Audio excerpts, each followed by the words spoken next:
Good evening to everyone, and good afternoon to those who are in the United States. Welcome everyone to this special program on the Catholic Church, culture, and society.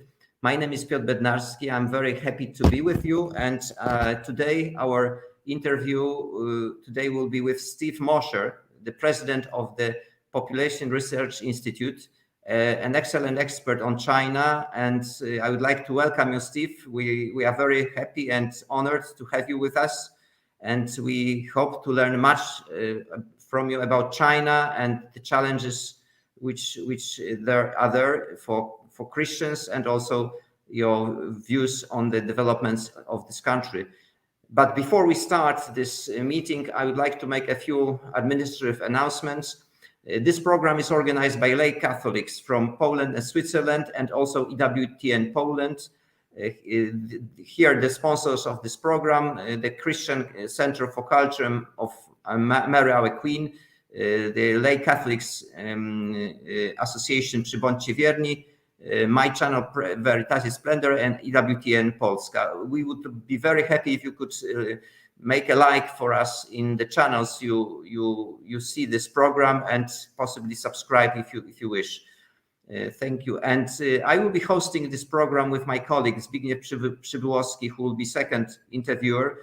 With us as also Dr. Łukasz Mirosław, who is supporting us in managing the questions in the chats, and Łukasz Chmielowski, who will be supporting us in terms of IT and the transmission. The questions can be posted in the chat box, so I encourage you to use this opportunity to ask questions to Steve Mosher, our guest. And we also encourage you to go to Population Research Institute to see the materials, which are very useful and worth. Following our tradition, we will start this meeting with our Lord prayer in Latin, asking Holy Spirit for his light, and also praying for peace, which is very, very needed these days. So let's start. Pater Noster, fies in celis, sancte dicere momentum, adveniat regnum tuum, fiat voluntas tua, sicut in cielo et in terra. Panem nostrum quotidianum nobis hodie, et dimitte nobis debita nostris, sicut et nos dimittimus debitoribus nostris, et ne nos inducas in tentationem, sed libera nos a malo. Amen. Now I'd like to pass floor to Zbigniew, who will start interview with our guests. So Zbigniew, the floor is yours, and go ahead. Thank you. Welcome, Dr. Mosher. I've watched you for many years now on TV, worked your many interviews, and it's a great pleasure to have you here today. A fascinating story of your life and your career, and also the tremendous knowledge that you have. We hope that is going to benefit us tonight. I would like to maybe ask our conversation, asking you to say a few words about yourself, about how you got to where you are right now. I understand that you are a Roman Catholic now, but you are not born into a Catholic family. So if you could tell us briefly, how did you find faith, and what happened when you went to the university? Well, it's good to be here with you both today, and to speak to your many listeners and viewers in Poland, which is a country I greatly admire because of its long history of Catholicism and the strong faith that is alive in Poland today. I wish that more of America were like Poland, and that we had more Poles in America to help us carry on the faith taught to us by our fathers. My story begins in China back in 1979, when I went to China as the first American social scientist. I was surprised to find myself in the middle of the most barbaric and horrific population control program the world has ever seen. I was there at the beginning of the one-child policy, and I saw women arrested for the crime of being pregnant without the permission of the Chinese Communist Party. I saw them arrested for that crime. I saw them taken to local detention centers where they were held and subjected to propaganda sessions telling them they had no choice but to get an abortion. They must get an abortion, these women were told, for the good of the party, for the good of the country, for the good of economic development. And one by one, these women, and I was there with them when they were arrested, I was there with them when they were locked up, I was there with them at the abortion clinic when they were taken in by force, and they were given lethal injections into the womb, to kill the unborn child. And after that, they were aborted. Their dead or dying babies were removed by cesarean section from their wombs. I was in the operating room when that happened. Now, you have to understand that I had been at Stanford University, one of the high temples of secular humanism in the United States. I had been teaching at the University of California at Berkeley, which is another high temple of secular humanism in the United States. And I was a practical atheist in the sense that I had no relationship with God and certainly no understanding of the church that our Lord had founded upon this earth over 2,000 years ago. So, but when I saw what was happening in the operating room, I realized that I had been lied to.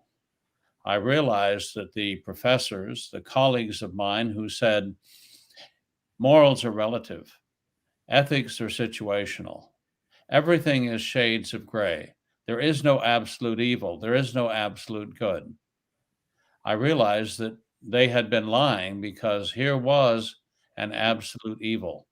Before my very eyes, I was seeing the killing of innocents, the slaughter of the innocents, akin to the slaughter of the innocents that Herod carried out so many centuries ago, but on a much grander scale, a slaughter of the innocents of 10, 15, 20 million innocents, unborn children in China every day. So I saw evil before me. I saw the pit of hell open up before me. And I could have said, I suppose, well, if such a great evil can exist, then nothing makes any sense. There is no God. There is no good in the universe. So I might as well eat, drink, and be merry, for tomorrow we will all die and that will be the end.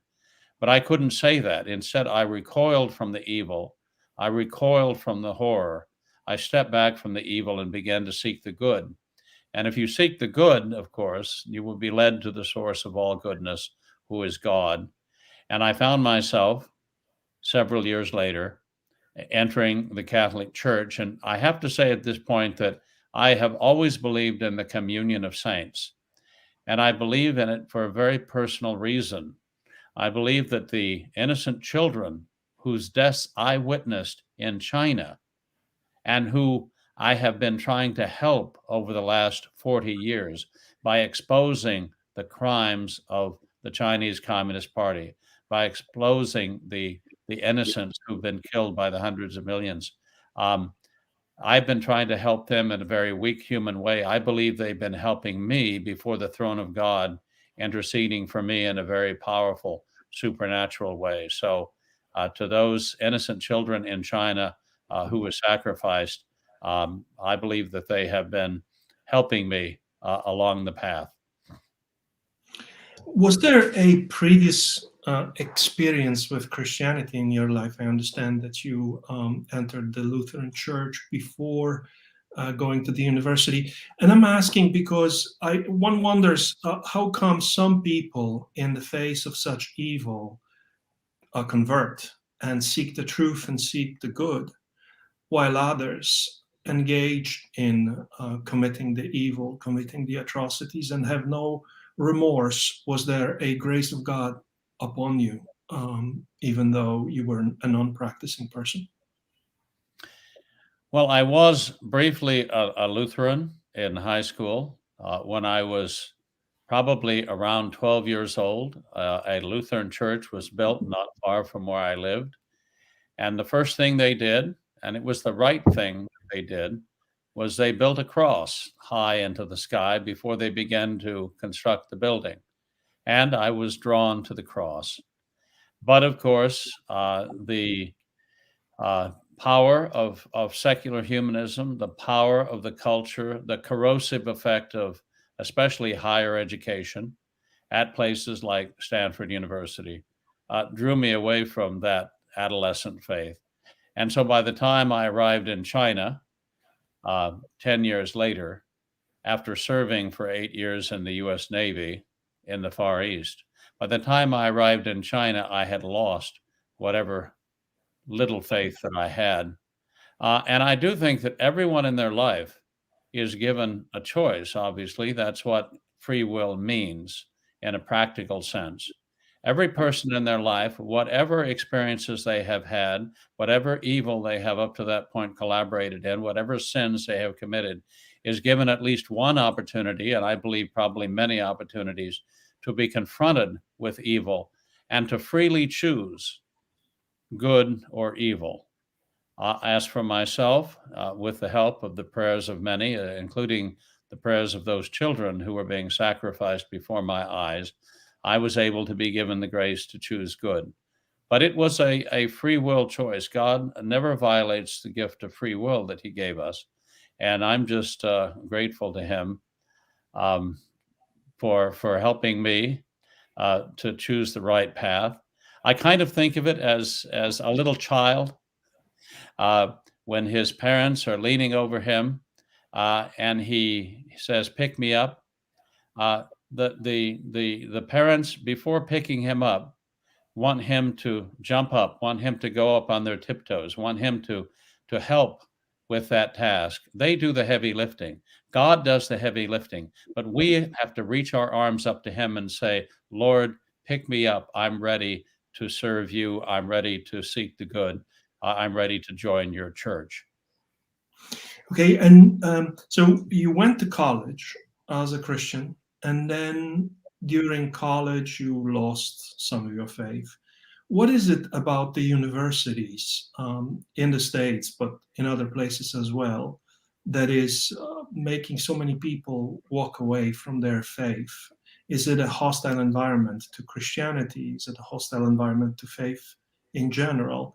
Is there a persecution? I mean, right now we hear stories about an actual persecution of those who confess the faith. But in your days at the university, was there pressure? Was there persecution to sort of step away from faith? Well, I think there absolutely is pressure. There absolutely is persecution, and the sad thing, of course, is that historically, nearly all the colleges and universities in the United States were founded by people of faith, including Harvard and Yale and Stanford University on the West Coast. They were set up by people who were faithful Catholics, were faithful Christians. They're the ones who originally built the buildings and put the books on the shelves of the libraries. And yet the professors who have come in, especially since the 1960s, have been those who rejected God, who sneer at, who despise, who look down on people of faith. And I refer to Stanford University as kind of a high temple, a pagan temple to secular humanism. And my former colleagues at Stanford University really went in two directions, both of which took them away from God. One direction was they became radical materialists. Mhm. They believe that there's nothing but the random dance of atoms, that there's no governing intelligence behind the careful designs that we see in the universe. Everything is just material. And so, of course, there's nothing beyond this life. When you stop breathing, it's the end.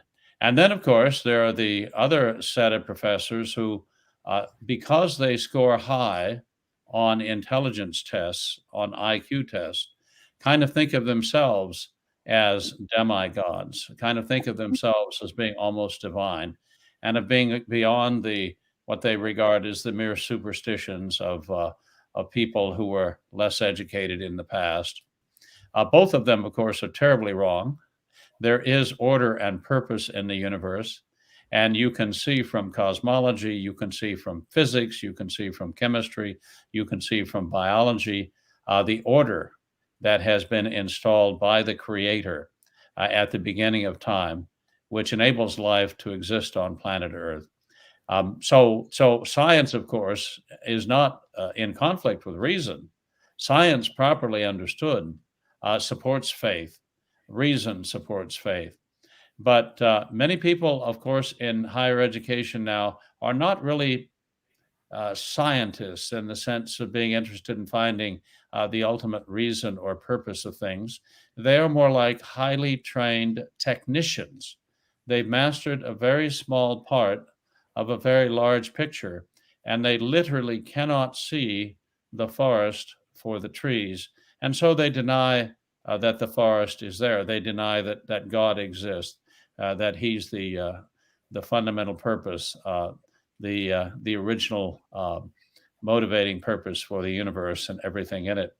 And it's sad, really, that people of faith are simply not looked down upon in higher education. They are often deliberately sent away. They're often deliberately denied tenure. They're not hired in the first place. So there is a persecution of Christians. I do recall even back in 1980, and I don't want to put this purely in political terms, but this is one example. We had 24 faculty members in the Department of Anthropology and Archaeology, Physical Anthropology at Stanford University. 22 were liberal Democrats. That means they were on the left. One was an open socialist communist, and one was a Republican. That is, he was moderately conservative and pro-life. And of course, the faculty thought they had balance because they had one communist and one person of faith, and all of the others were far on the left, but they considered themselves to be in the center of informed opinion, of educated opinion on every subject. An American communist. That sounds really funny. I guess it takes a travel to a communist country to understand what one has in front of their eyes. So you graduate from Stanford, and there you are, a secular, non-believing person, and there's this hand of God that leads you to China. And why did you choose to go to China? What was your motivation back then? Well, I had been an officer in the U.S. Navy with the 7th Fleet. I had served for several years, living in Japan, visiting Taiwan and Hong Kong and other places in the Far East. And I became fascinated with the history and the language and the culture of China, which is obviously the dominant culture in the Far East, the culture from which neighboring countries like Korea and Japan and Vietnam take a large part of their own history and a large part of their own culture. And so when I left the U.S. Navy in 1976, I went to Hong Kong, to the Chinese University of Hong Kong, and I learned Mandarin, the national language, and Cantonese, the language of South China. And from there, I went to Stanford University. And after a short period of 2 years, China suddenly opened up. The United States normalized diplomatic relations with China in January of 1979. And I was on the ground in China in March of 1979. I was selected as a very young academic for the reason that I could speak, read, and write Chinese, which many of the older academics couldn't. And I spent a year in country and found lots of human rights abuses, of course. I mentioned the abuses in the one-child policy, but I was taken out by friends of mine in the commune I was living in to a little hill outside the village, and they said, "This is the execution grounds." And I said, "What do you mean?" And they said, "Well, when the Red Army first came, they took all the members of the Nationalist Party, including the village head and anyone who had cooperated with the Nationalist Party, the former government of China, out to this little hill and shot them. And then they took me to an open field and they said, "This is the burial ground." And I said, "The burial ground for what?" And they said, "Well, not just the victims of the executions. This is where we buried 400 people in 1961 and 1962 after the Great Famine caused by Chairman Mao and the Chinese Communist Party when they forced us all into people's communes to farm the land together, and the crops failed and we all starved to death." So it was one thing after another. And I had learned more in China that one year about communism, about the nature of man, than I had learned in many years of being educated at Stanford and the University of Washington and other places. It was an education in the real life consequences of handing over all power to a what I consider now to be a criminal conspiracy, a terrorist organization, the Chinese Communist Party. And remember, when I say that, the first and foremost victims of the Chinese Communist Party are the Chinese people themselves. The Chinese Communist Party has been responsible for the deaths of almost 100 million people in China since taking power. Add to that the 400 million little victims of the one-child policy, and the death toll that I calculate from the Chinese Communist Party, born and unborn, is 500 million people, which is much greater than the population of the United States. 400 million abortions. Is what you are saying? And where's this data come from? Is this something that the Chinese themselves publish, or is it an estimate? In 2012, the Minister of Health of the People's Republic of China came to Washington, D.C., and he was very proud of the fact that the one-child policy, he argued, had contributed to the solution to global warming. He said, we have done our part in China by eliminating 400 million babies from the population of the world. So the figure of 400 million comes from the Chinese Communist Party itself. Now, I would say in that context that they have since abandoned the policy. They have since, over the last few years, realized that the policy has created enormous problems, economic problems, the aging of the population, the dying of the population.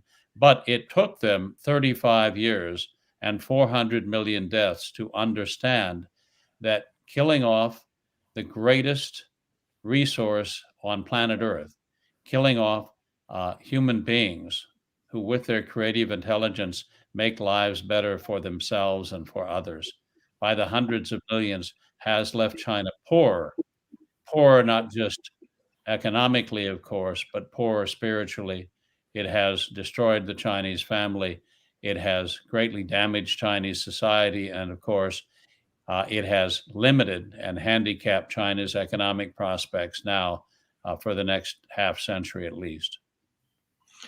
So China is 1.3, 1.4 billion people right now. So it's close to 40% of today's population that was murdered by the Communist Party. Would you say that now that they want to abandon the one-child policy, would you say that the population of China is open to that idea? So after 30 years or so, or even more, of forcing people to have one child, of forcing them into a lifestyle, are the Chinese still ready to have more children like they used to? Or are they have they changed? Have they acculturated to what the Communist Party wanted them to be? Well, that's a very good question, because nearly 40 years 2 generations of anti-child, anti-baby, anti-natal propaganda have done their work. Because now, if you talk to young people in China, they will say, we don't want to get married often, or they will say, we will get married, but we're not planning on having any children. And some will say, well, we will have 1 child, but we're certainly not going to have 2 or 3. So the government is now pleading with Chinese young people to have at least 2 children and encouraging them to have 3. This is an enormous change, of course. It began in 2016 when China, for the first time, had a labor shortage. How do you create a labor shortage in the most populous country on earth? Well, killing off 400 million unborn children will do that. They had a labor shortage of 4.1 million jobs going begging.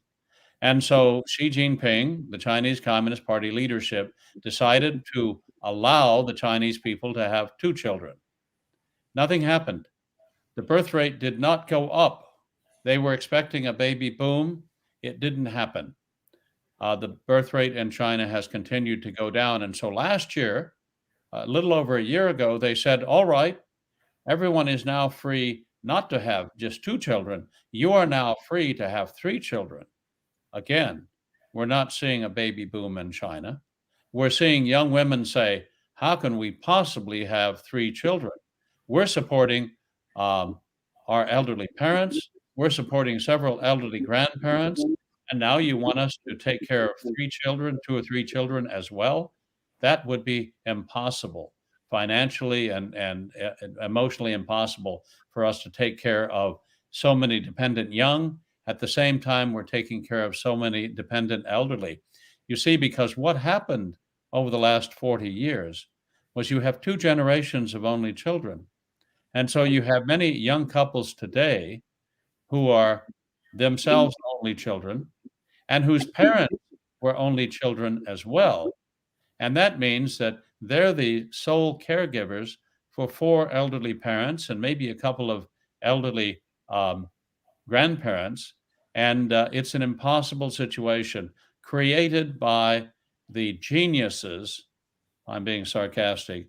The old men who run the Chinese Communist Party panicked in 1979, 1980, imposed a drastic policy on the Chinese people, refused to admit they had made a mistake for almost 40 years. And now, of course, I think it's too late to see a voluntary change in this policy. I'm very much afraid that what we will see in the future is forced pregnancy in China. We will see the government saying to young people, you must get married by a certain age, and you must have a certain number of children. And when I say forced pregnancy, people say, well, they couldn't possibly go that far. But remember, this is the same political organization that told young women who were pregnant with their first child too soon, in the eyes of the party, or pregnant with their second child too soon after the birth of their first, or pregnant with a third child, you're carrying an illegal child and you must get an abortion. So the same Communist Party that forced women to get abortion will not hesitate to force women to get pregnant and carry children to term. I believe that's what will come in the future in China. That's interesting. It's probably not so easy to force the creation, the birth of new life, as it is to kill an existing one. So I'm not sure if, even if they pass these kind of policies, if that is going to work for them. Now, I understand that back in the 80s, people wanted to have many children for cultural and for religious, if I understand, reasons. Were these religious reasons Chinese religions, Taoism, Confucianism, or were there already some Christians? And have you met Christians when you were there in China in the 80s? Well, that's a very interesting question as well. The reason that the Chinese people always wanted to have a fairly large number of children was the same reason that people everywhere in ancient times and in medieval times, before the advent of modern medicine, wanted to have a large family, because the infant and child mortality rates in China were very high. And if you live in a country where half of the children that you give birth to die before the age of 5, and you want to make sure that at least 2 or 3 of your children survive to adulthood, you have to have 5 or 6 children. So 6 children was about the average number of children born into a Chinese family in traditional times. What was also driving this was the traditional preference for sons, because remember that China is a patriarchal society, one of the most patriarchal societies in the world. It's a society that allowed the emperor to have 2,000 wives, for example. It's a society where men were allowed to take as many wives as they could support, not just one and not limited to 4. They could have more than that if they wanted. It was a society that prized sons, so much so that in the clan registers, the clan genealogies that I collected when I was in China, only the names of men were recorded. The names of women were not even mentioned. So it was a patrilineal, patriarchal society, and everyone wanted at least one son to carry on the clan name, to carry on the family name, and preferably 2 or 3. The ideal was 5 sons. And of course, in order to have 5 sons, you generally had to have twice that many number of children. Sons were the only support under traditional Chinese culture that elderly parents had. Daughters left you when they married. Sons remained by your side and would support you in old age. Daughters would leave to go with their husband's family and be responsible for supporting them. So the preference for sons was still very strong in China when the one-child policy began. And that meant that when couples were told they were only allowed one child, some of them would decide that if the baby that they gave birth to was a little girl, they would not allow her to live. As soon as the one-child policy began, there was a massive outbreak of female infanticide in China. Many, many hundreds of thousands, maybe millions of baby girls were being put to death at birth by parents who knew that if they allowed their daughter to live, they would not be allowed to have another child. They would not be allowed to have another chance at having a son, which was important to them to carry on the family name and to support them in old age. And so daughters, little girls, were being killed by the millions. They were being abandoned after birth by the side of the road, and all in order to allow the couple to try again to have a son. Christians never did that. Christians in China, of which there are now tens and tens of millions, did not kill their little girls. They were not abandoning their little girls by the side of the road. They were caring for all of their children, boys and girls. And in Catholic villages that I visited on my many trips to China, and there are villages in China which are entirely Catholic. There are villages in China that were evangelized, where Catholic priests, missionaries came hundreds of years ago, at the time of Father Matteo Ricci and others, to China and evangelized entire villages. Those villages that I visited, even during the height of the one-child policy, there were little children everywhere. I remember visiting one village where the village head was a Catholic, and he had 7 children. He said, "It's too bad you can't stay until next week because my oldest daughter is taking her final vows to become a nun." I said, "How did you manage to have 7 children?" And he said, "Well, everyone in the village is Catholic. And when the population control police come to arrest our pregnant women, they can't find them because we hide our pregnant women. We hide our children until they leave." So Catholics, as always, have tried in China and elsewhere to survive the persecution, and of course to be generous in welcoming children as gifts from God. That's becoming increasingly difficult in China today, of course, because Xi Jinping, the leader of China, who is now going to be the leader of China for the rest of his life, has declared that all religions in China must serve the Chinese Communist Party and must follow the Communist Party line and must uh, respect the Communist Party leader, by which he means he himself. And it's Catholic Church included. Absolutely. Absolutely. Yeah. So was just to conclude this section, we are talking about you doing your research work in China. You are realizing that you are facing a huge evil there, and you complete your doctoral dissertation. You present it in Stanford, and it's being rejected. And why is it being rejected? What are the reasons for it? In your understanding, is it anti-Christian? Is it anti-life? Is it anti-God? Was there back then Chinese influence on the universities? I know that right now there are many universities that are receiving grants from China or were receiving grants from China. Was that the case back then?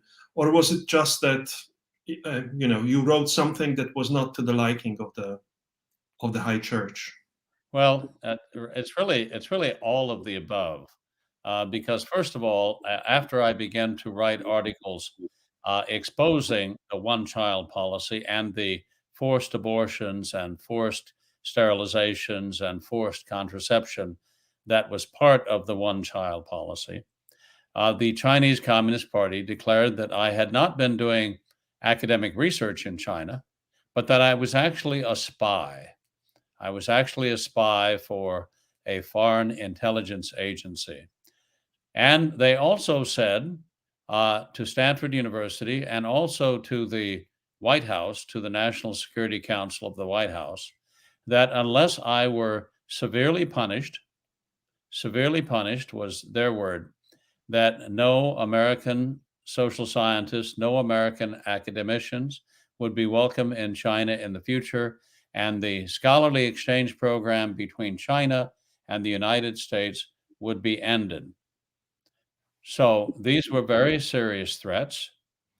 And what those threats resulted in was the end of my dissertation committee, the dissolution of my dissertation committee.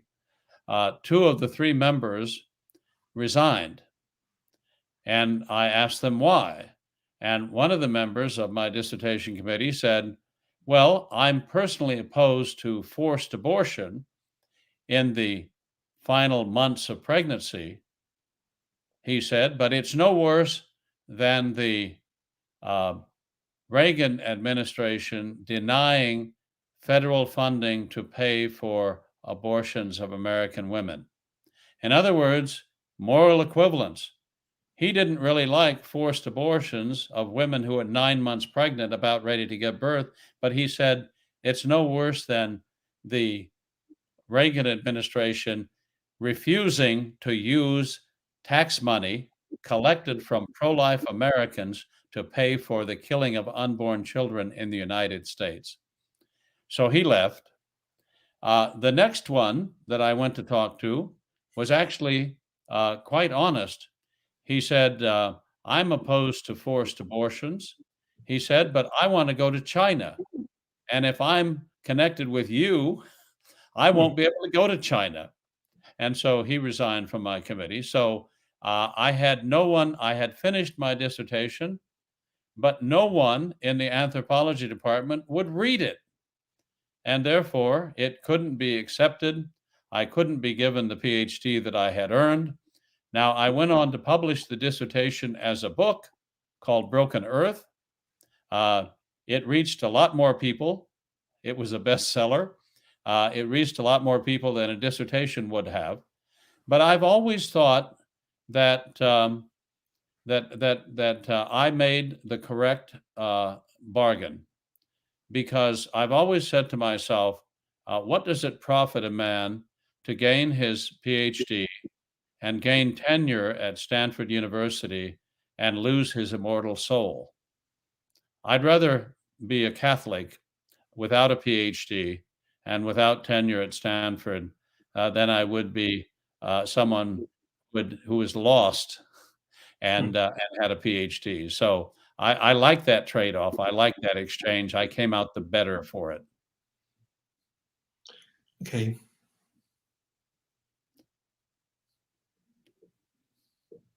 Piotr, you are on mute. Yeah. Can we move to the better understanding of Chinese mentality and Chinese insight? I read your book, Bully of China, and it was quite revealing. You stated that this mentality of being controlled and the whole history of China shows that there were many moments in Chinese history when emperors controlled very much society. And we probably are a little bit sentimental in Europe and United States, believing that Taoism and Confucianism are equivalent of Christianity, and you stressed in your book this concept of legalism. Tell us more about that. To what extent the communists explored existing kind of mentality or trends in society, and to what extent they brought this concept of complete control, which is now even magnified by technology under Xi Jinping? Well, it's very interesting if you read ancient Chinese history, because China went through a feudal period, a period of feudalism, hundreds and hundreds of years before the birth of Christ. And for 500 years, there was in China a war of all against all. We had in the West 100 years war. In China, they had something equivalent to a 500 years war, where in the beginning there were hundreds of feudal states. By the end, one state had become absolutely dominant, and it had conquered all of the others. And it became dominant by inventing a form of early totalitarianism. In China, hundreds of years before the birth of Christ, you had a school of political philosophy called, well, really practical politics, called legalism. And the legalists argued that the sovereign, the king, should concentrate all power in his hands. He should have a standing army. He should control the production of food and salt and steel, the iron that you could use to make weapons. He should have song and dance troops, propaganda troops traveling around the country singing his praises. He should burn the books of competing schools of philosophy and kill the scholars who dared to preach anything other than legalism. He should have concentration camps, and they did in China have concentration camps hundreds of years before Christ. The concentration camp inmates built the great canals and the Great Wall of China. The Great Wall of China, the only physical construct of human beings you can see from space. So all of the things that we associate with modern Marxist-Leninism were actually invented in China over 2,000 years ago. And Confucianism under legalist rulers was just used as a cover. It was the silken costume that covered the iron framework of legalism. So the Chinese emperors were always legalists in the way they ruled, but in the way they presented their rule to the people, they were Confucian. And the difference is that the legalist would force you to kowtow to the emperor, and if you didn't, they would cut you in half at the waist and kill your entire family out to 5 generations. The Confucians, on the other hand, would say, you need to bow to the emperor because he's the father figure to the people, and you need to treat him with the same respect that you treat your father and your older brother and your teachers. So there was this Confucian socialization that was used to soften the actual legalist, very harsh framework that was used for ruling in China. And what Chairman Mao did when the Chinese Communist Party, after it was formed back in 1921 in Shanghai, and later on when Chairman Mao came to the fore, he saw in Marxist-Leninism something very similar to the legalist philosophy that had been used to control China for many, many centuries. And so again, you had the iron framework of legalism covered by the silken costume of communism, where we're all going to improve the lot of the workers and peasants.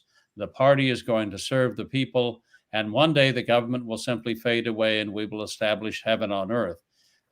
So again, they changed the silken costume from Confucianism to communism, but underneath the iron scaffolding, the iron framework of totalitarian rule remained.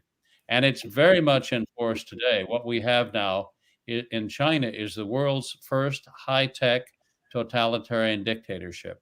High-tech meaning everyone is monitored all the time on social media, on their own smartphones, by security cameras, millions of security cameras placed in Chinese cities all over the country, and artificial intelligence watching and making sure that anything you say that's contrary to the regime, anywhere you go that raises suspicions, is recorded and goes into what's called a social credit score.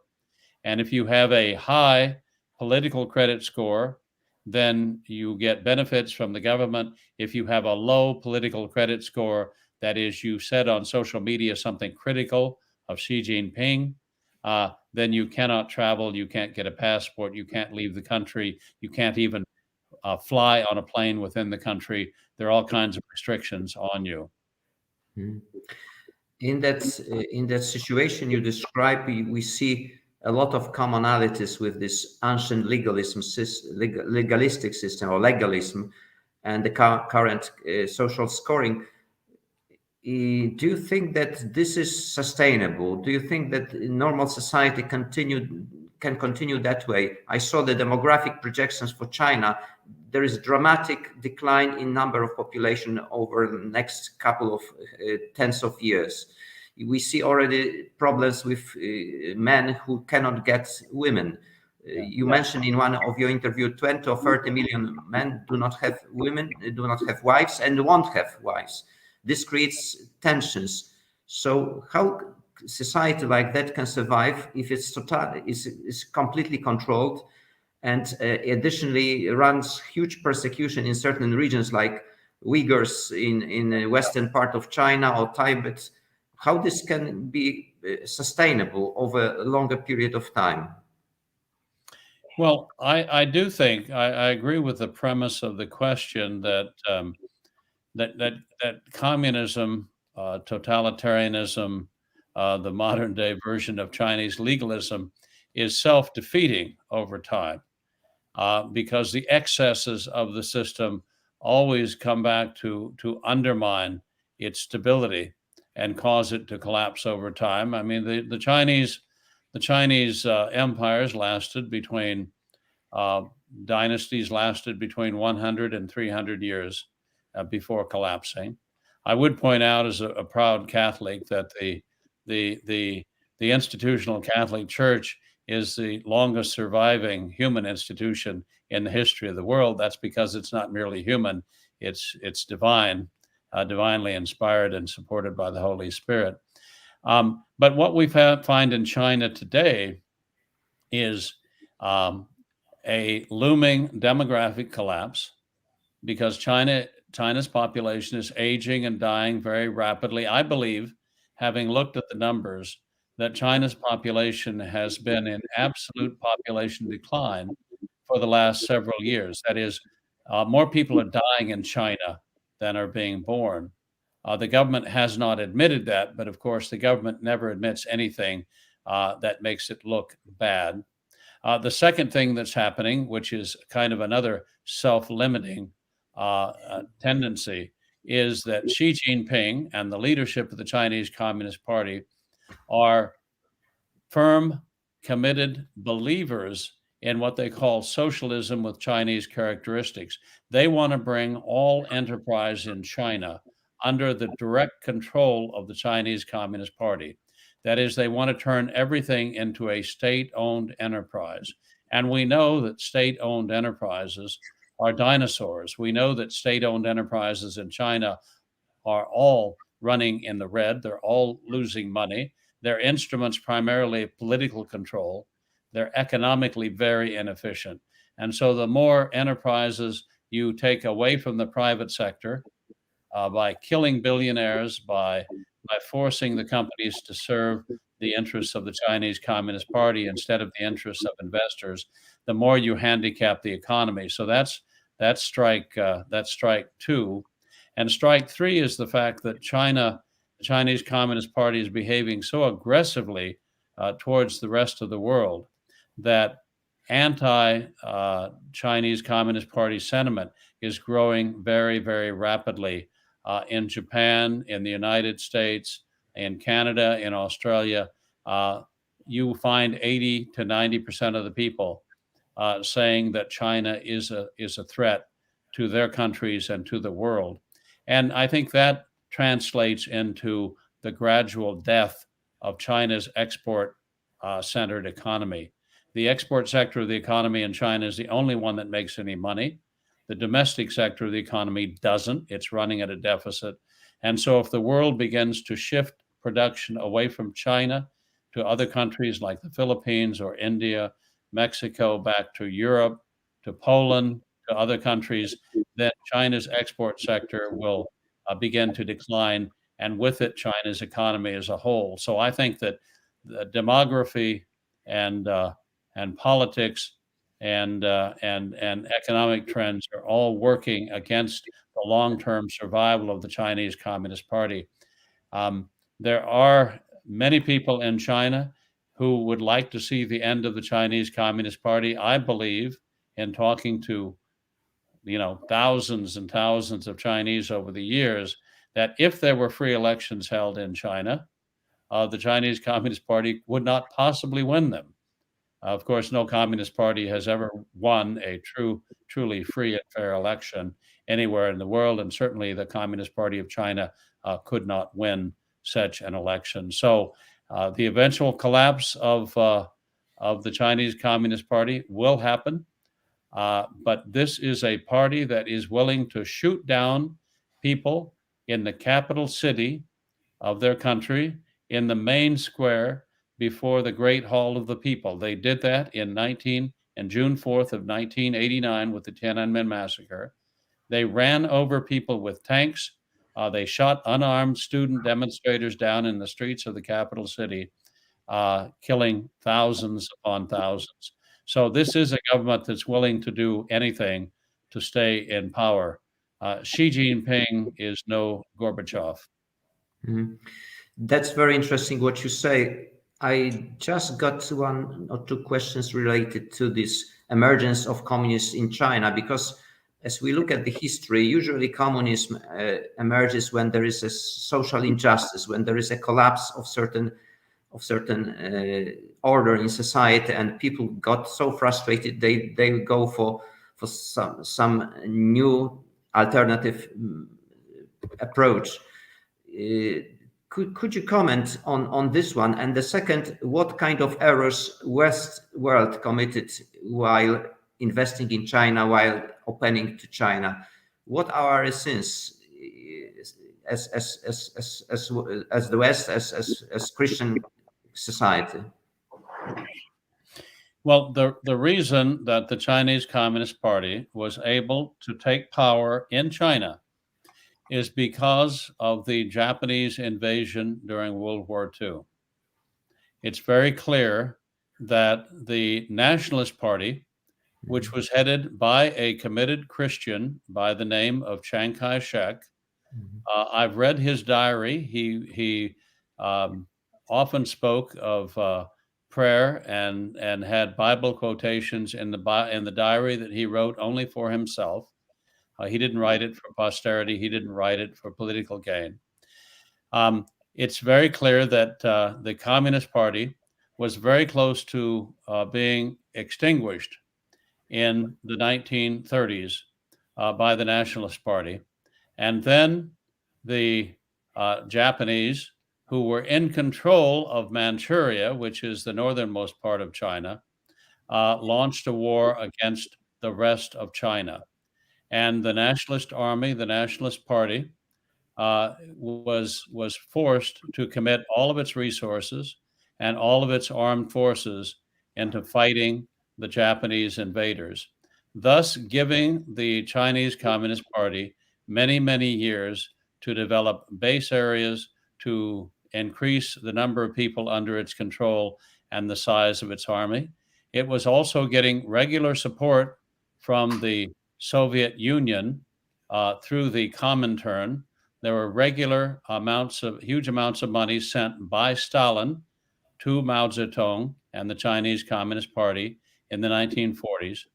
After the end of World War II, the nationalists were once again on the verge of destroying the communist armies, and the communist armies fled north.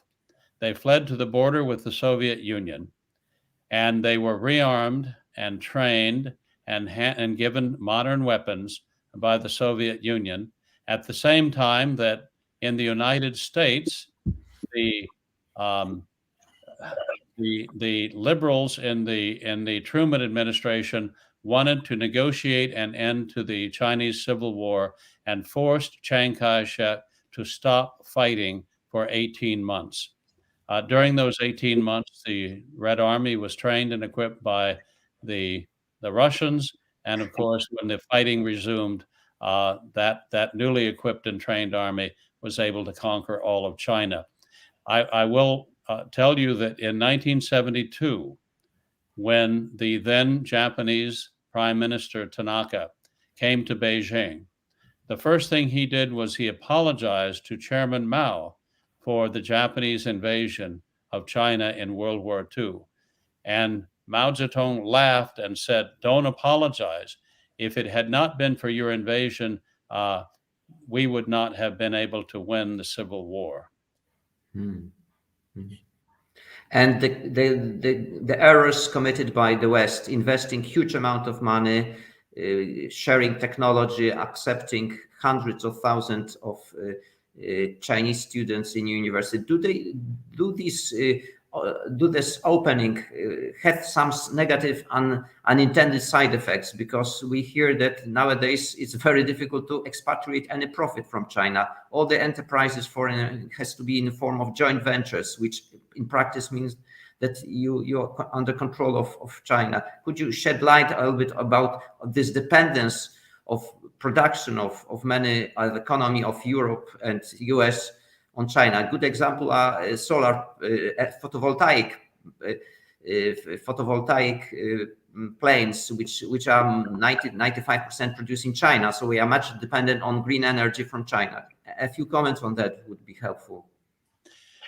Well, what has happened is that we, in the United States in particular, and the West in general, have created the economic and political monster that wants to destroy us and wants to dominate the world.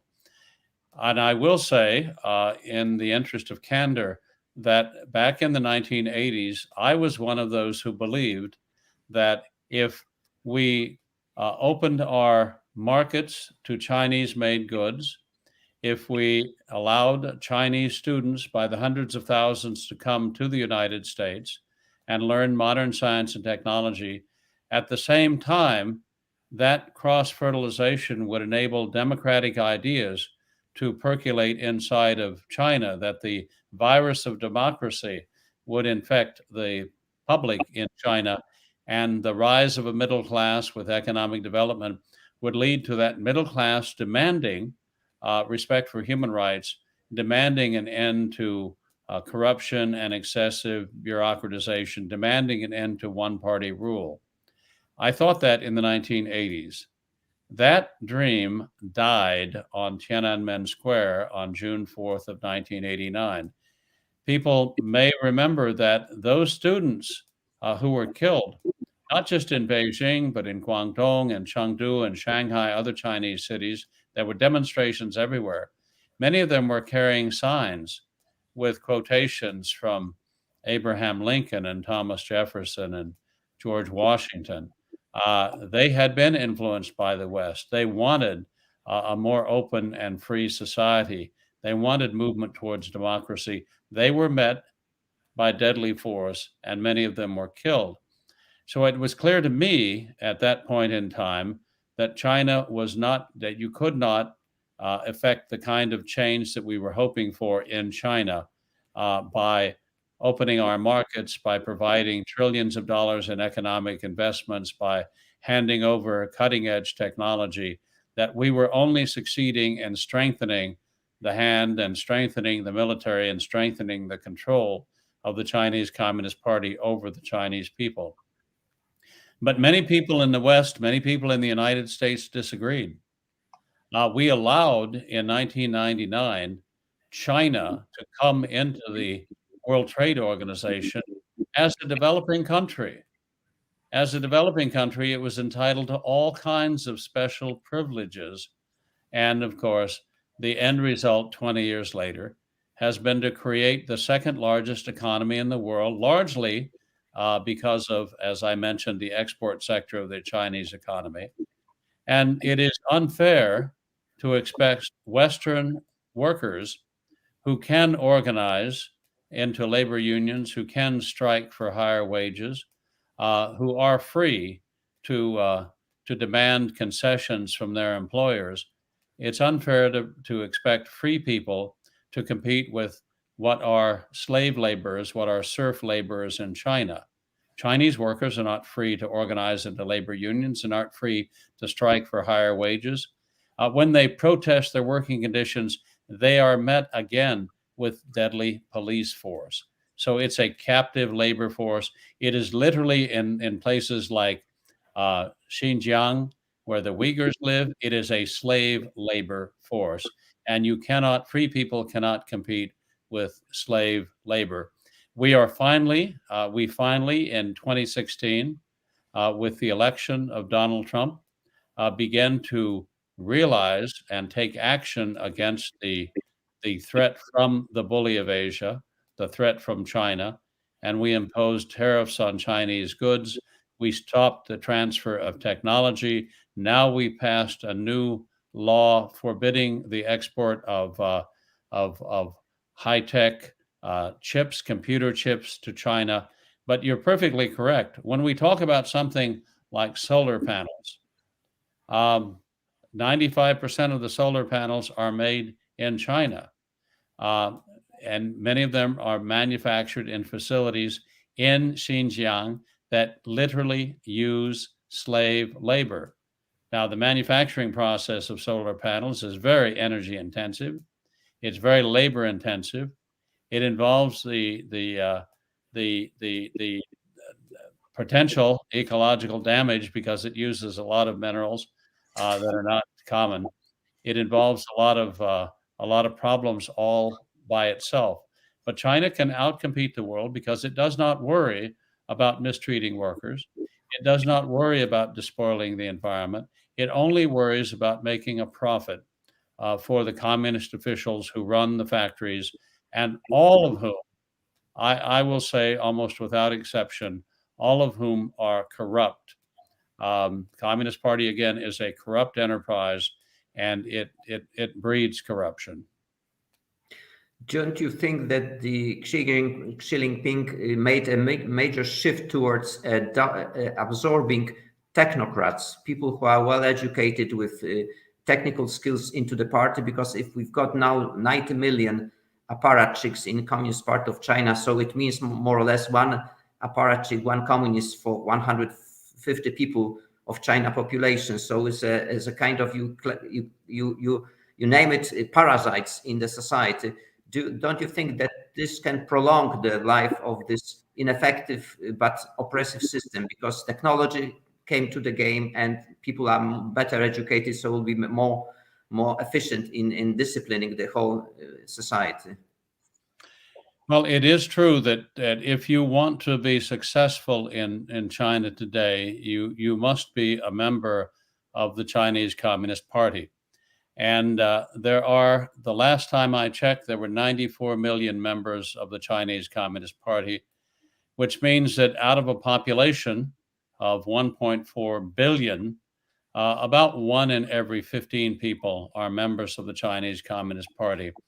Um, and But the Communist Party is not a democratic organization, and the people who succeed in becoming leaders in the Chinese Communist Party, members of the Central Committee of the Chinese Communist Party, members of the Politburo, members of the Standing Committee, the Politburo, and the leadership of the Chinese Communist Party, these are not technocrats. These are not people who secured their position by virtue of their education. They secured their position by virtue of their ability to create factions and to maneuver within the organization for their own advantage and to collect millions or literally even billions of dollars in corrupt payouts during their period in office and use that money to promote other people who will then go on to support them. It is an amazing fact, but nonetheless true, that the former premier, the number 2 person in China, Wen Jiabao, Premier Wen, who served as premier from 2002 to 2012, left office with a fortune of $2.2 billion in the bank. That was on a monthly salary of about $5,000 or $6,000. So either he is the best investor in the world, or he was corrupt, and I believe that he was corrupt. But in the military, of course, if you want to be promoted to colonel, you have to pay a certain amount of money to the general in charge of promotions. If you want to be promoted to 1-star general or 2-star general, you have to pay more. The higher the rank, the more you have to pay. So the corruption is really found throughout the Chinese Communist Party and throughout society. And the final thing I would say, and I don't need to tell the Polish people this because they remember it from their own long and sad experience with communism, but the Communist Party is nothing but a parasite, a blood-sucking parasite on the Chinese people. It produces nothing except tyranny, and yet the Chinese people, through the taxes, through the corruption, through the extortion, through the under-the-table payments that are demanded, they support the lifestyle of the Chinese Communist Party members. They pay their salaries, they pay the rent on their office buildings, they pay for the construction of resorts, they pay for their annual retreats at Beidaihe and other places, they pay for the meetings of the Central Committee of the Chinese Communist Party. Again, the Chinese Communist Party consumes probably 10% of the GDP of China. All right, consumes 10% of the gross national product of China and literally produces nothing except tyranny and distress among the Chinese people. Perhaps now we could move to religious freedom. And Zbyszek, could you? Yeah, I wanted to ask you one maybe last question about the political situation, and that is with all the information that you've given us, what is the possibility? Is there, in human terms, is there a way for the Communist Party in China to collapse and lose power? And what would it take? Because there's not going to be any free elections there, and once the situation becomes worse, the oppressors become more ruthless, and with the total control over the population, it's going to be very difficult to overthrow it. Do you see an avenue in which the country could become free again? Well, I think that over the century-long existence of the Chinese Communist Party, and given the long history of totalitarianism in China, it is going to be very difficult to overthrow the Chinese Communist Party, to be sure. The Chinese Communist Party after the Tiananmen massacre, put in place kindergarten through college, a patriotic education program, a program which teaches that the West and the United States are the enemies of China, and tries to train Chinese young people into believing that not only did the Chinese Communist Party save China, which is not true, but the Chinese Communist Party is the only force that could modernize China, which is also not true, and that the Chinese Communist Party is the only force that can hold China together and prevent it from falling into warlordism or breaking down the central control of society, leading to chaos, which is probably partly true. So that patriotic education program, I think, has been very effective in reaching young people. So what happens in the future? Well, first of all, we cannot expect that a Chinese version of Gorbachev will rise to the top of the Chinese power pyramid, because the Chinese power structure produces again and again the same kind of people. From Chairman Mao, who's one of the great mass murderers of Chinese history, to Xi Jinping, who is modeling himself on Chairman Mao, we see people coming to the top of this, surviving this ruthless competition within the Chinese Communist Party's power structure. It's kind of a survival of the fittest. The people who come to the top of that system are those with absolutely no heart, no soul, no morals, no ethics, nothing but a sheer drive for power. So we cannot expect a reformer to lead the Chinese Communist Party in a different direction. There was a reformer, by the way, in 1989. The then head of the Chinese Communist Party, Zhao Zhiyang, was from Guangdong province in the south, which has always been a kind of more open and free province than the rest of China, in part because of its proximity to Hong Kong. When the Tiananmen demonstrations began, the leader of the Chinese Communist Party, Zhao, wanted to negotiate with students, and he was removed by Deng Xiaoping, and the Red Army was brought in to kill the students in the streets. So that won't be allowed to happen again. There will be no reformers coming to the top of the Chinese Communist Party. So how could the party possibly collapse?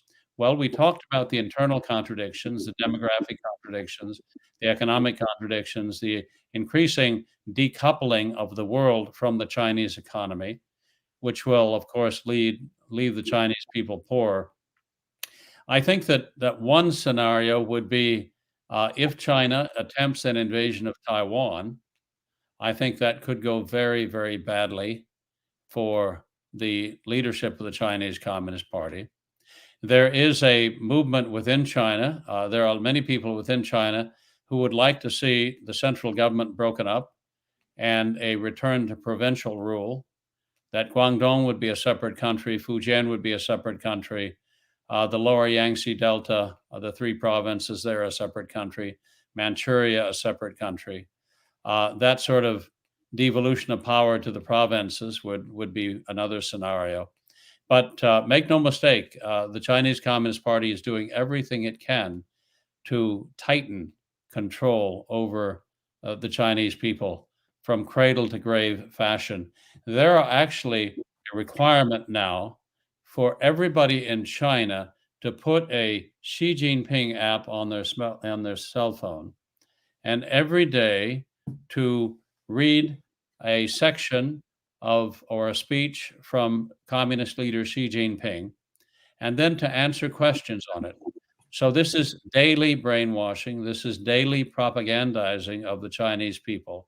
This is an effort to kind of hold daily Bible studies, only you're not studying the Bible, you're studying the collected works of Xi Jinping, in order to keep the Chinese people in line with the new manifestation of a very old Chinese tyrant, Xi Jinping.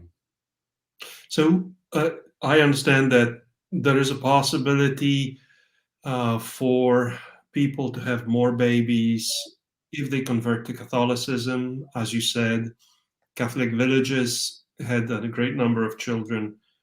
But to convert, there has to be a church that is free to operate. How bad is the persecution of Christians? And are all Christians persecuted in China, or just some denominations? And how big is the Catholic Church in China, if it's estimable? How big is the Catholic Church in China versus Protestant denominations? Well, first of all faiths in China are currently under very, very intense persecution. The president for life of China, Xi Jinping, last December gave a speech on religion in which he made clear that the only religions that are going to be allowed to survive in China are those religions that promote the views of the Chinese Communist Party, that follow the party line, that support the party's ideology, and the official ideology is socialism with Chinese characteristics, which is kind of national socialism, or what we would call fascism, and support the core leadership of the Chinese Communist Party, by which he's referring to Xi Jinping himself. He went on to say that any religious organization or any religious leader that does not do these things, it will be considered to be an illegitimate religious organization and will not be allowed to exist, will be crushed. And that speech specifically identified not just Catholics, not just Christians, it identified Taoists and Buddhists, Tibetan Buddhists, Muslims, all religions in China, according to this speech by Xi Jinping, will only be allowed to exist if they become, in effect, front groups for the Chinese Communist Party and its leadership. Now, this is a very, very radical position, obviously, for Xi Jinping to take, but it's one that was reaffirmed just a few days ago at the meeting of the 20th Party Congress held in Beijing, at which the leader of the Protestant churches in China gave a speech. It's called the Three Self Churches. The leader of it, of course, is a servant of the Chinese Communist Party. But he said that the Chinese Communist Party must be the center of Christian worship in China. Now, the Chinese Communist Party has already rewritten the Bible, all right? So there is now, you cannot have a Western version of the Bible. You cannot have a Catholic version of the Bible or a Protestant version of the Bible in your church. You must have the Communist Party's version of the Bible, which has been completely gutted, completely rewritten. Not only is the entire book of Revelation gone because they do not want references to the afterlife, they have also changed many, many passages in the Bible. Take the story of the woman caught in adultery, for example. We all know that story. The men were standing around ready to stone the woman when our Lord said, "Let he among you who is without sin cast the first stone." Well, in the Communist Party's version of that parable, Jesus comes upon the men ready to stone the woman caught in adultery to death. He says, "Let he among you who is without sin cast the first stone." They all go away. And in the communist version, our Lord Jesus Christ supposedly picks up the stone and stones the woman to death himself. Now, that is the communist version of the Bible. That is the only legitimate version of the Bible now, the only legal version of the Bible that is allowed to exist in China. So you can see how that is a deliberate attack on the Christian faith. We also have, if you walk in a Buddhist temple in China, you will find that the monks are forced to listen to Xi Jinping's speech on religion all day long. That's what's on the loudspeakers, not the chanting of Buddhist chants, but the speech of core leader Xi Jinping himself being played over and over and over again. So this is an attack in Xinjiang, of course, and everywhere in China. They're tearing down mosques, they're tearing down churches, they're tearing the crosses off the roofs of churches. They're forcing churches on the inside to take down scripture quotations and put up quotations from Xi Jinping. They're forcing them to put up the picture of Xi Jinping alongside any other, alongside the altar itself. So this is a no holds barred. This is a full-on assault upon religion in China. And the reason for it is that the Chinese Communist Party wants, at the end of the day, not tomorrow, but in a few years' time, they want the only religion in China to be socialism with Chinese characteristics. The acolytes in that religion will be members of the Chinese Communist Party. The leader of that religion will be core leader, the head of the Chinese Communist Party, Xi Jinping himself. I know that our Pope Francis, would like to go to China.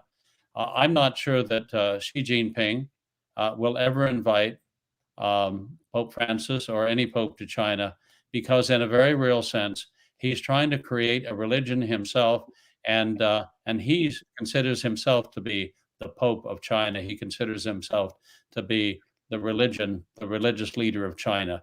The religion of China, in the views of the Chinese Communist Party, is China itself, and everyone is supposed to be sitting in the pews in the Church of China and worshiping the leaders of the Chinese Communist Party. And the people who disobey, I presume that the number of people who are ready for martyrdom is a fraction of the total population of believers. But the people who disobey, those who preserve the true Bible, what happens to them? What consequences do they face if they are uncovered? What happens to those who refuse to worship the chairman and worship God? China goes through periods of intense persecution.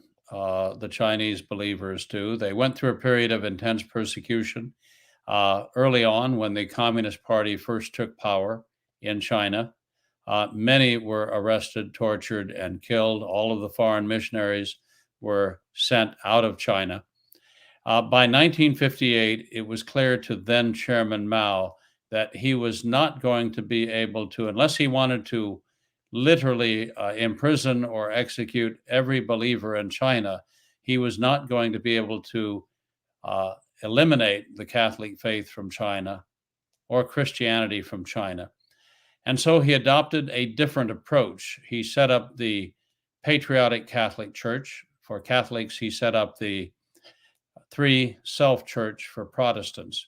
And he set up Buddhist and Taoist organizations as well. There were people who compromised at that point, but there were many, many, many who chose martyrdom, who chose to go to prison, who chose torture and death. After the death of Chairman Mao, there was a period of relaxation in China under the reformer Deng Xiaoping. Now, Deng Xiaoping was a committed communist.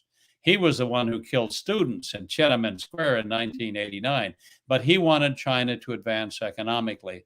And so he opened up China and relaxed the controls for a couple of decades. In the 90s, I was able to go into China. We were able to help build a couple of Catholic churches in China. We were able to open a couple of orphanages in China to take care of little girls and handicapped children who were being abandoned by their parents because of the one-child policy, because of the desire of parents for sons and for perfect children. That period ended in 1999 under Jiang Zemin, when he began to tighten the screws. The walls began to come in. That process has accelerated under Xi Jinping. And once again, we find the Chinese Communist Party under its current leadership determined to stamp out all religious faith in China. As always, some people will make a mental reservation will sign the document saying, yes, I will join the patriotic Catholic Church, which is controlled by the Chinese Communist Party. And they will say in their heart of hearts, Lord, forgive me, but I'm loyal to the one true church. I'm still loyal to the Holy Father. And they will carry on as best they can. There will be others who will say, no, I'm not going to do that. And they will continue to worship in secret. If they're found by the government, they will be punished in various ways. If they happen to be a priest or an underground bishop, they will certainly be arrested and imprisoned. It's a very difficult time for believers in China because they're not sure what they should do. Sadly, they haven't been given clear guidance by Cardinal Pietro Parolin of the Secretary of State of the Vatican.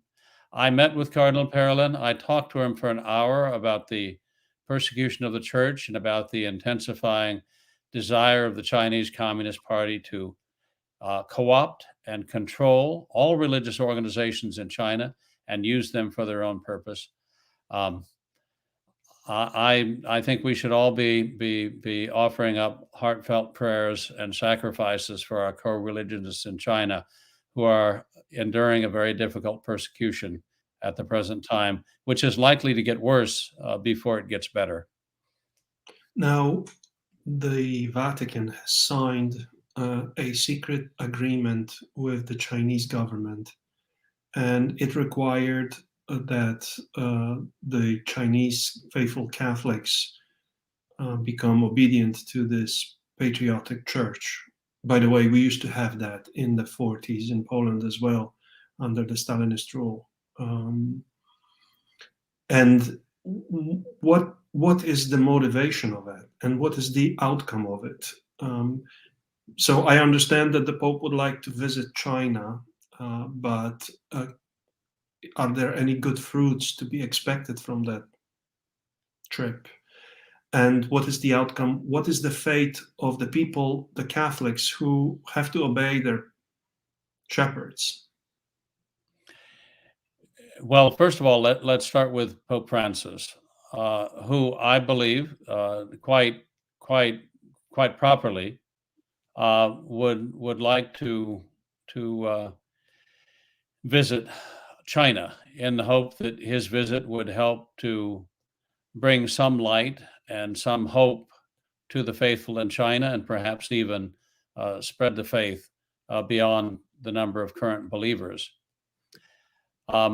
I do not believe he will be allowed to visit China because, as I say, in the person of Xi Jinping, China already has a quote unquote Pope, at least someone who inspires to be the supreme religious leader in China, the leader of a religion called communism. I do know that Pope Francis on several occasions has hoped to meet with Xi Jinping on the latter's travels around the world, most recently in Kazakhstan.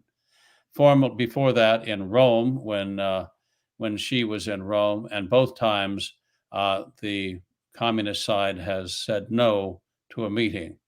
So I'm not sure that even a meeting, much less a visit, is likely to ever happen. I believe the agreement was signed because of the issue of bishops, because there were a number of bishops, 8, of course, that were illicitly ordained by the Chinese Communist Party to fill empty sees. They were illicitly ordained in some cases over the express initial refusal of the Vatican to even consider these people to be installed as bishops for various reasons. As a concession leading up to the signing of the Sino-Vatican Agreement 4 years ago, all of those 8, well, one had died, so the 7 bishops that were illicitly ordained in quotes by the Chinese Communist Party, all of them were accepted by Pope Francis as legitimate bishops, as a great concession to the Chinese Communist Party in the hope of getting the party religious representatives to agree to appoint more bishops. How many more bishops? Well, there were originally over 100 sees in China. Now, of course, under the Chinese Communist Party, the number of sees has been reduced. The Chinese Communist Party obviously doesn't have the authority to draw the boundaries of sees, but nonetheless they have. And some 40 of those sees at the time of the signing of the Sino-Vatican Agreement were empty. And the hope, I believe, in talking to Cardinal Parolin, was that by working out some agreement for the appointment of bishops, those sees would be filled by bishops that both the Communist Party and the Vatican could agree upon. Well, sadly, over the last 4 years, that hasn't happened. 33, 34 of those sees remain empty. So there have only been a handful of bishop candidates nominated by the Communist Party and accepted by Pope Francis over the last few years. So if the filling of empty sees is your standard for whether or not the Sino-Vatican Agreement has been a success, you cannot say that it has been a success. And yet, we're told we must be patient, we must wait, that the Chinese Communist Party, China itself, takes the long view. Well, in the long view, all of the bishops who are loyal to the Vatican will be dead. And in the long view, I'm afraid the church in China will undergo even more serious persecution in the years to come, unless it becomes, sadly, totally compromised. Mm-hmm. And could you tell us maybe a couple of words about the situation of Cardinal Zen? Because I understand that this agreement was signed over his protests. He's the person who's supposed to know the Chinese Communist Party and China the best, and yet his protests were disregarded. And now he's facing persecution. And now it seems that he was left alone. In human terms, I mean, the Lord is with him. Yes. But this is an old man, abandoned by everyone. Could you tell us a couple of words of his situation right now? Cardinal Zen was born in Shanghai and, of course, is the retired Cardinal Archbishop of Hong Kong. Now, he's now 90 years of age and he's being persecuted. He's being charged by the communist authorities with possibly violating the national security law, the punishment for which is life imprisonment. Now, for many years, during the period of relaxation that I talked about in the 1980s and 90s, Cardinal Zen was able to go to China and teach in both the underground seminaries and in the patriotic churches' seminaries. How could that happen, you say? Wasn't the patriotic church under the control of the Chinese Communist Party? Well, yes, it was, but the party had stepped back from day-to-day control of the patriotic church in China in those days. It was focusing on economic development. And at that time, all the bishops in China, and I'm talking about, say, 1995, all the bishops in China had been recognized by the Holy Father as legitimate bishops, as licit bishops, except the Bishop of Beijing and the Bishop of Shanghai. Those two had made too many compromises with the Chinese Communist Party. But all of the other bishops in China, even the ones who were members of the Patriotic Church, had secretly reached out through the papal nuncio to China, who was based, Monsignor Filoni, whom I knew, now a Cardinal Filoni. He was based in Hong Kong. He told me all of the bishops in China have reached out through him to ask to be accepted by the Holy Father as licit. And of course, after review and after examination of their history and after speaking to members of their priests and their flock, they were accepted as valid bishops. So by the mid-1990s, the church in China was unified. not under the control of the communists, but under the control of the Holy Father in the Vatican. That happy situation did not last. By 1999, when I mentioned that Jiang Zemin had begun the persecution of the church, Cardinal Zen was no longer welcome in China, no longer allowed to travel in China, and yet he's the one who knows the church in China better than any other living prelate, having spent years and years of his life there, having been born there. He was in charge of a committee on relations with China for many, many years. That committee has not met since 2013. Instead, people who have very little knowledge or understanding of the situation of the church in China, of Catholics in China, have been in charge of negotiating with the Chinese Communist authorities. And I think the result is the Sino-Vatican Agreement. You're correct that Cardinal Zen spoke out strongly against it. He said at one point that this was a betrayal of loyal Catholics in China. He said at another, it would be better for a priest, a loyal priest in China, instead of joining the patriotic church, to go work in the fields as a laborer than to betray the faith. And of course, he's been supported by a few in the hierarchy over the last few months of his persecution, when he was brought up on charges, arrested last June for violating the national security law by trying to help democratic protesters in Hong Kong who had been arrested in 2019 and 2020 for protesting the imposition of communist rule in that once free and bustling cosmopolitan city. Cardinal Mueller has spoken out on his behalf. Cardinal Filoni, my old friend from Hong Kong, the former papal nuncio to China, has spoken out on behalf of Cardinal Zen, talking about his courage. But many others have been largely silent. He was brought to trial a few weeks ago, along with 4 of his co-defendants. The prosecution was able to make their case in the trial, but Cardinal Zen's attorneys were not allowed to cross-examine the prosecution witnesses. In other words, he was accused of a crime, but was not allowed to defend himself. And then when Cardinal Zen's attorneys wanted to present their case, their defense, the judge in the case suspended the proceedings and said that we will reconvene next month. So in other words, the case made by the Communist Party against him has been made, but he was unable to question the case, those who presented the case, and unable to present his own defense.